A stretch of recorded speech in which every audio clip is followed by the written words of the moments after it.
गोश्त टेंडर नहीं है, फ्लेवर अच्छा नहीं है, ब्रांडेड होटल जैसा जायका नहीं है, गार्निशिंग थोड़ी सी कम है, खुशबू जो है मुतासिर नहीं कर रही है, प्लेटिंग और भी बेहतर हो सकती थी। अस्सलाम वालेकुम एवरीवन, आई होप कि आप सब होंगे ठीक ठाक, अपने अपने घरों में होंगे खुश और ईमान के होंगे बेहतरीन हालतों में। बहुत सारी तवज्जो तलब चीज़ें होती हैं और बहुत सारी चीज़ें ऐसी होती हैं जिनको वीडियो में शेयर करना मैं बहुत ज़रूरी समझती हूँ। और हम बहुत सारी जो हाउसवाइफ होती हैं, हम माएँ जो हैं, इस वक्त ऐसी चीज़ों से गुजर रही हैं और हम उन चीज़ों को कंट्रोल भी नहीं कर पा रहे।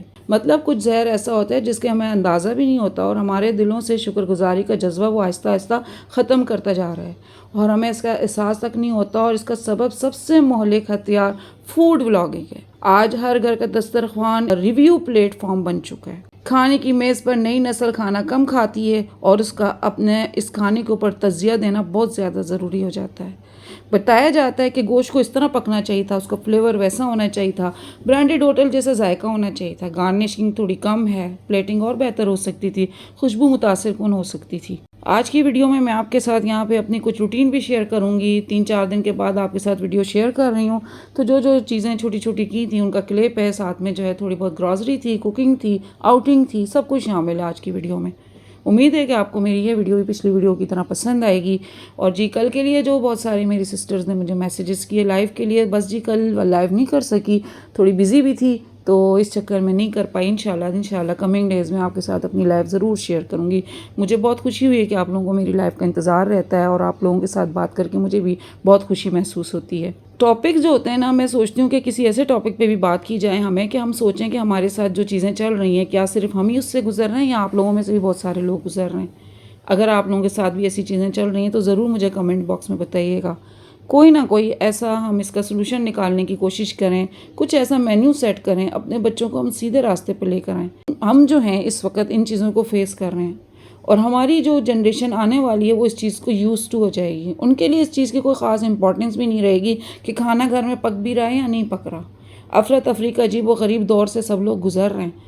पैसे कमाने के पीछे सब दौड़ रहे हैं और ख़ुराक के लिए ये है कि किसी अच्छे 5 स्टार होटल जाएं, पांडा कर लें, ऑनलाइन कर लें। बहुत सारे रिसोर्सेज आ चुके हैं हमारे देखते ही देखते। हम लोग वो लोग हैं जब हमारे पेरेंट्स खाना बनाते थे और हम उनके साथ बैठ के खाते थे, ज़रा जो मुंह बनाते थे तो मुंह बना ही रहे, कोई बात नहीं है, भूख लगेगी तो हम खुद ही खा लेंगे, वो वाली सिचुएशन होती थी। लेकिन आज जो है कोई फ़र्क नहीं पड़ता, अगर पसंद नहीं आ रहा तो आप फटाफट ऑर्डर कर सकते हैं।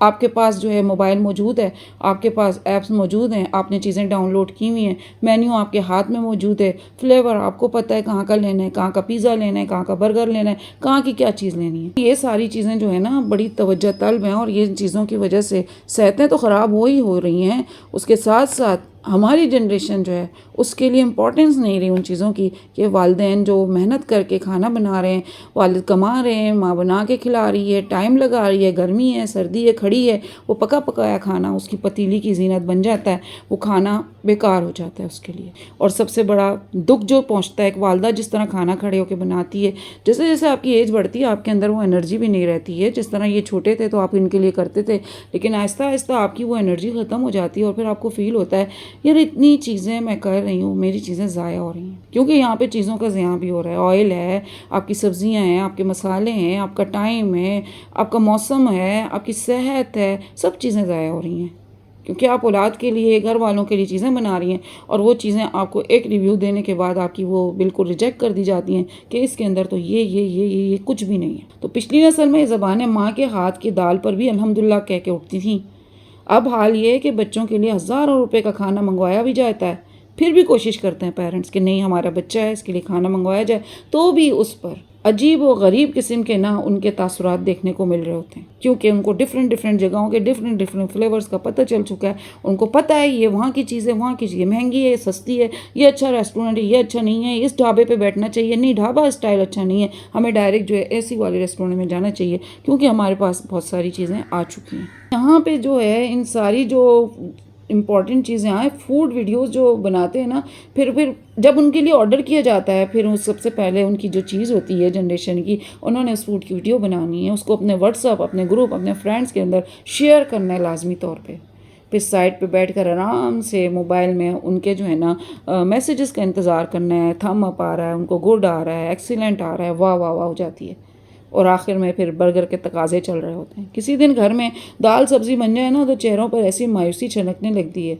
ऐसे जुमले सुनाई देते हैं जो एक तरफ तो इस गर्मी में खड़े होकर पकाने वाली माँ के दिलों को जख्मी कर रहे होते हैं और दूसरी तरफ घरों में बेबरकती और बेसुकूनी का जो है ना बाइस बनते जा रहे हैं। इस सारे माहौल से मालूम होता है कि नाशुक्री सिर्फ जबान पर ही नहीं बल्कि खून में भी शामिल होती चली जा रही है। ये इतना चलाक जहर है कि इंसान को एहसास ही नहीं हो रहा कि वो कितना नाशुक्रा हो चुका है। अल्लाह पाक ने नाशुक्री इंसान के लिए ना जो अल्फाज इस्तेमाल किए हैं और तनबीह के लिए जो अंदाज इख्तियार किया है वो शायद ही किसी और जगह अख्तियार किया हो। सूरह अब्बस की आयत नंबर 17 है, खुदा की मार हो ऐसे इंसान पर, ये कितना नाशुक्र है। तो रिमेंबर, शैतान का ये वार खामोश ज़रूर है लेकिन इसका अंजाम बड़ा तबाहकुन नज़र आ रहा है। हमारी जनरेशन आहिस्ता आहिस्ता किसी ऐसी तरफ को मूव कर रही है जिसका हमें अंदाज़ा भी नहीं था। महीनों में कभी वालिदैन बाहर से कोई बारबेक्यू मंगा लेते थे, हम कितना खुश होते थे। आज भी वो फ्लेवर हमें याद हैं। हमें नहीं पता होता था कौन सी शॉप से मंगाए गए हैं, आई एम सॉरी, किस होटल से मंगाए गए हैं, कहाँ से मंगाए गए हैं। हमें ये चीज़ें अब करनी पड़ रही हैं क्योंकि ये अब हमारी जो है ना ज़िंदगी का एक हिस्सा बनते चली जा रही हैं। शामिल होता जा रहा है हमारी ज़िंदगी में ये चीज़ इस तरीके से कि ज़रूरी हो गया कि हमने वीकेंड पे जाना है, बाहर थोड़ा बहुत खाना है। अदरवाइज़ नाश्ते का क्या ट्रेंड था? कभी सोचा था आपने और हमने कि नाश्ते भी इस तरीके से बाहर मिलेंगे और इतनी वैरायटीज़ आएंगी नाश्ते की।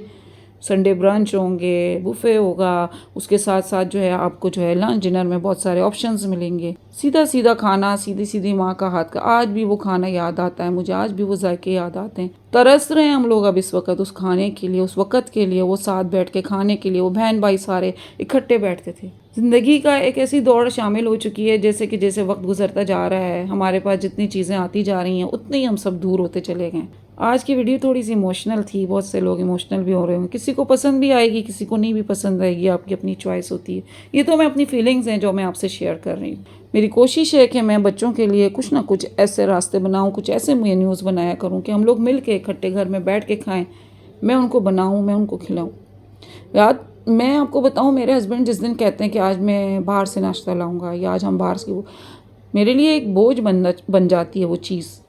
इसलिए नहीं कि मेरे जेब पे भारी हो बल्कि मेरी सेहत पे भारी होती जा रही है। रात को अगर हमने बाहर से कुछ डिनर कर लिया तो फिर हमारा अगले दिन दोपहर तक चला जाता है टाइम, इतना हाल ख़राब होता है इन चीज़ों को खा के। तो घर में माँ के हाथ का बिस्मिल्लाह पढ़ के बावजू माँ का खाना, नमाजी माँ के हाथ का खाना, ये सारी चीज़ें जो है ना इसको इम्पोर्टेंस दें। आहिस्ता आहिस्ता आप लोग खुद इन सारी चीज़ों को बनाना सीखें और घर में इन सारी चीज़ों को उनको सर्व करना भी पड़ेगा। आपको बहुत हेल्प चाहिए होगी इन सारी चीज़ों में और इस हेल्प में आप इनको शामिल करेंगे जब ये गाड़ी आगे बढ़ेगी, वरना ये गाड़ी आपको थका देगी और आप थकते थकते एक दिन नढाल हो जाएंगे। आप अपने काबिल भी नहीं रहते। आपकी इबादत का सारा वक्त जो है आधा टाइम किचन में निकल जाता है, आपकी वज़ाइफ का टाइम आपका किचन में निकल जाता है, आपकी वॉक का टाइम जो है वो कम हो जाता है। आप अपने लिए सारे टाइम कम कर लेते हो। आपकी जो चीज़ें 20 मिनट 25 मिनट की थी आप उसको 10-15 मिनट पे ले आते हो और बाहर किचन वाला जो काम है उसको आप बढ़ा देते हो क्योंकि फैमिली को खुश करना है और हर औरत चाहती है कि उसकी फैमिली खुश रहे, अपनी फैमिली के लिए वो ज़्यादा से अच्छा करे। अब फैमिली को आपने कोऑपरेटिव अपने साथ कैसे बनाना है ये आपका काम है। तरबियत ख़त्म नहीं हो रही, तरबियत के मुश्किल मराहिल में हम लोग शामिल हो चुके हैं, मुश्किल टाइम आ चुका है। छोटे छोटे बच्चों से आप पूछें ना तो उसको पता है कौन सी जगह पे किस तरह की चीज़ मिल रही है, किस तरह का खाना कौन सी जगह से अवेलेबल है, कौन सी जगह पे फ्रेश मिल रहा है, कौन सी जगह पे थोड़ा सा बासी है, कौन सी जगह पे अभी अभी लेना चाहिए, किस टाइम पे किस जगह से कहाँ पे बर्गर ऑर्डर करना है। आज का बच्चा इतना शार्प हो चुका है इन सारी चीज़ों से सीख के। तो अवेयरनेस तो चलती रहेगी, चीज़ें आगे बढ़ती रहेंगी, लेकिन हमको उन चीज़ों को लेके अपने साथ किस तरह मैनेज करना है ये हमारा काम होगा। सबसे पहले तो ऐसी सारी चीज़ों को आपको सीखना पड़ेगा जो आप घर में उनको बना के देना चाहती हैं। फिर प्रैक्टिस करती रहेंगी, हिम्मत नहीं हारनी होती, सीखते सीखते ही आप सीखते हैं सारी चीज़ें। मेरे घर में पिज़्ज़ा बाहर से नहीं आता क्योंकि मैंने बहुत प्रैक्टिस की, पिज़्ज़ा सीखा। आज मेरा पिज़्ज़ा बनता है तो बस आता है पैन में और पिज़्ज़ा गायब हो जाता है। एक ज़माना था जब मैं पिज़्ज़ा बनाती थी तो 2 दिन तक पड़ा रहता था क्योंकि अच्छा ही नहीं लगता था और मैं सच बताऊँ तो मुझे खुद भी समझ नहीं आती थी मैं क्या बनाया। लेकिन मैंने हिम्मत नहीं हारी, मैं सीखती रही। मैंने कहा नहीं, मैं बनाऊंगी, मैं इनको बना के खिलाऊंगी और ये खाएंगे। आज वो कहते हैं कहीं का पिज़्ज़ा नहीं खाना, हमें आपके हाथ का ही पिज़्ज़ा खाना है, हमें यही पसंद है। और हर बच्चा, मेरे 2 बच्चे हैं, दोनों बच्चे अपने डिफरेंट, एक को वेजीज पसंद है, एक को चिकन वाला पसंद है, एक को जो है जो मेरे हस्बैंड हैं, हस्बैंड भी एक बच्चा ही बन जाता है घर का, उनको थोड़ा चीज़ी चिकन एंड वेजिटेबल पसंद है। तीनों फ्लेवर्स में एक टाइम में बना रही होती हूँ लेकिन बहुत अच्छे बनते हैं। तो मैं तारीफ़ अपनी नहीं करती, लेकिन मैं कहती हूँ कि कोशिश करें घर की खुराक बच्चों को दें, खुद बनाएं अपने हाथों से, प्रैक्टिस करें। आपके पास ओवन नहीं है तो बहुत सारी बहनें मेरी यहाँ पे ऐसे ऐसे केक बनाती हैं चूल्हे के ऊपर, ऐसे ऐसे पिज़्ज़े बनाती हैं चूल्हे पे, देख के हैरान रह जाते हैं। तो टाइम थोड़ा सा लगाना पड़ेगा और अपनी फैमिली को शुक्रगुजारी की तरफ लाना पड़ेगा, इन सारी चीज़ों से बचाना पड़ेगा जिससे कि अल्लाह पाक की नाराज़गी हमारे घरों में शामिल होती जा रही है। आई होप आपको मेरी पिछली वीडियोस की तरह ये वीडियो पसंद आई होगी। वीडियो पसंद आए लाइक शेयर एंड सब्सक्राइब करें। दे मुझे इजाज़त, मिलती हूँ नेक्स्ट वीडियो में। टिल देन फी अमानिल्लाह।